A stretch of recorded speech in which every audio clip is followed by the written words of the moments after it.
అందరికీ నమస్కారం అండి. పునాస మామిడికాయలు 4 అయితే ఇచ్చారు. అది పచ్చడి దంచే ఎక్కువ రోజులు ఉండదని ఇలా సన్నంగా పులుగులు అయితే కోసుకొని మెంతులు ఆవాలు వేయించి పెట్టుకొని తెల్లబాయలకి పొక్కూడ తీసి పెట్టుకొని కొంచెం అల్లం ముక్క చిన్న చిన్న ముక్కలుగా తయారు చేసుకున్నాను. ఆ మెంతుల ఆవాల పొడిని మిక్సీ పట్టుకొని ఉప్పు కారం మెంతుల ఆవాల పొడి తెల్లబాయలు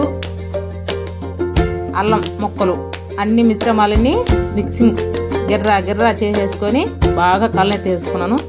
తర్వాత చిటికెడు నూనె అయితే వేసుకొని టేస్ట్ అయితే చూశాను. సూపర్గా వచ్చింది. క్యారియర్కి ఎప్పుడైనా ఇబ్బంది అయినప్పుడు పప్పు కూరలు అయినప్పుడు చప్పగా పోతున్నాయని ఇలాంటి పచ్చళ్ళు చేసి పెట్టాము అన్నారు పిల్లలు. అందుకని ఇలాగైతే తయారు చేశాను. టేస్ట్ అయితే సూపర్గా వచ్చింది. Please subscribe, like, share, comment. పచ్చడి అయితే సూపర్గా వచ్చిందండి. నచ్చితే ఒక లైక్ చేయండి.